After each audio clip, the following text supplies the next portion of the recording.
আসসালামু আলাইকুম এভরিওয়ান। আজকে আমি গরুর তেহারি রান্না করবো। প্রথমে মাংসটা ধুয়ে ঝরা দিয়ে রেখেছি। এখানে দিছি তেজপাতা, লং, এলাচ, দারচিনি, আর এখানে 4 পদের বাদাম বেটে ডিপে রেখে দিছি, আর হলো জয়ফল, জয়ত্রী, আর হলো পোস্তা দানা একসাথে বেটে আমি ডিপে রেখে দিই পরিমাণে। যখন রান্না করি তখন বের করি। টক দই, তারপরে মরিচের ফাঁকি দিলাম একটু, আর হলো দিলাম টমেটো সস। এগুলি সব একসাথে দিয়ে প্রেশার কুকারে বসায় দিলাম।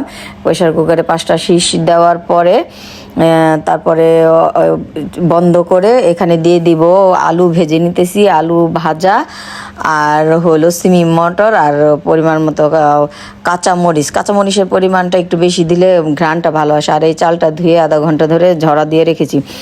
এখন এই যে আলুটা আর সিমি মটর একসাথে দিয়ে আবার 2টা শীষ দিব। তারপরে আরেকটা চুলায় হলো আমি চালটা ভাজা ভাজা করে নিব। চালের মধ্যে লং, এলাচ, দারচিনি দিছি, আর হলো কিশমিশ দিছি পরিমাণে বেশি, আর কিছু কাঁচামরিচ দিছি। দিয়ে ঘি দিয়ে চালটা ভালো করে ভাজা ভাজা করে, চালটা ভালো করে না ভাজলে কিন্তু ঝরঝরা হবে না তেহারি, আর পোলাও আপনার ঝরঝরা হবে না। চালটা ভালো করে ভাজতে হবে।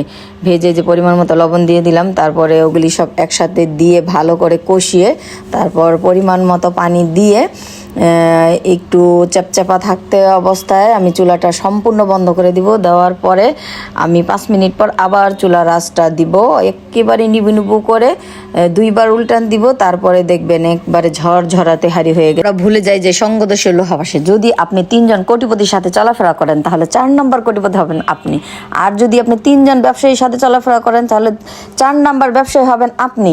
আর আপনি যদি 3জন চিটার বাটপারের সাথে চলাফেরা করেন 4 নম্বর চিটার বাটপার হবেন আপনি।